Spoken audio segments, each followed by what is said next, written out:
بسم اللہ الرحمن الرحیم۔ السلام علیکم۔ ایک میاں جی بچوں کو پڑھایا کرتے تھے اور مارنے کے عادی تھے، اور ادھر ادھر گاؤں میں چندہ وصول کرنے بھی جایا کرتے تھے۔ نقد وغیرہ کو وہ مٹی کے ایک لوٹے میں رکھ کر زمین میں دفن کر دیا کرتے تھے۔ ایک دن کسی شریر طالب علم نے میاں صاحب کو روپے لوٹے میں رکھ کر زمین میں دفن کرتے دیکھ لیا۔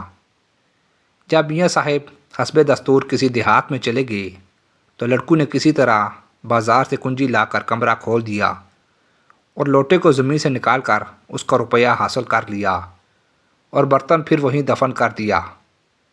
اس روپے سے گوشت، گھی، مسالہ، شکر وغیرہ بازار سے لا کر خوب عمدہ قسم کا قورمہ، پلاؤ، زردہ وغیرہ پکایا۔ اتفاق سے میاں صاحب آ گئے۔ لڑکوں نے آگے بڑھ کر استقبال کیا اور کھانے میں شریک کر لیا۔ کھانا نہایت عمدہ دیکھ کر میاں صاحب نے پوچھا کہ آج تم لوگوں کے پاس کوئی مہمان آئے ہیں جس کے لیے تم لوگوں نے بے شمار پیسے صرف کر کے طرح طرح کا کھانا بنایا ہے؟ دو تین لڑکوں نے ہنستے ہوئے کہہ دیا، حضور یہ سب کچھ آپ ہی کی جوتیوں کا صدقہ ہے۔ میاں صاحب کچھ نہ سمجھ سکے، پھر بے اختیار بولے، آخر کس کے گھر سے ایسے خاص مہمان آئے ہیں جس کے لیے تم لوگوں نے بے شمار پیسہ صرف کر کے طرح طرح کا کھانا بنایا ہے؟ پھر کچھ لڑکوں نے ہنستے ہوئے یہ کہہ دیا کہ حضور کچھ نہیں، کوئی بات نہیں، یہ سب آپ کی جوتیوں کا صدقہ ہے۔ میاں جی کو ان کے ہنسنے سے یہ خیال گزرا کہ ان ظالموں کے ہاتھ کہیں میرا پیسہ نہ لگ گیا ہو۔ یہ سوچ کر جلدی سے کھا پی کر اپنی کوٹری میں پہنچے۔ گڑھا کھود کر برتن نکالا تو اس میں ایک روپیہ بھی نہ تھا۔ میاں جی اس منظر کی تاب نہ لا سکے۔ فوراً دل کو دھکا لگا اور حرکت قلب بند ہو جانے کی وجہ سے میاں جی فی الفور مر گئے۔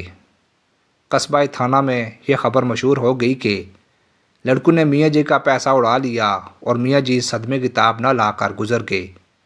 تو کچھ لوگ تھانہ بون کے مفتی مولانا سید الحق صاحب کی خدمت میں حاضر ہوئے اور مسئلہ دریافت کیا۔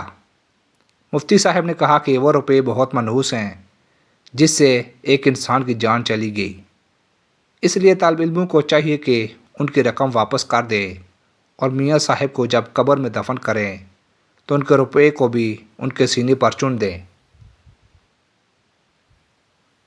لوگوں نے ایسا ہی کیا۔ جب کفن چوروں کو اس کی اطلاع ہوئی کہ میاں جی کی قبر میں ان کے سینے پر کافی روپیہ چن دیا گیا ہے تو رات میں کفن چوروں کا ایک گروہ آیا۔ قبر کی مٹی ہٹا کر دو ایک تختوں کو لاک کیا تو سینے پر رکھا ہوا روپیہ نظر آیا۔ اصل میں وہ سارے روپے انگارے بن چکے تھے اور مردے کو عذاب دینے کے لیے تپائے گئے تھے۔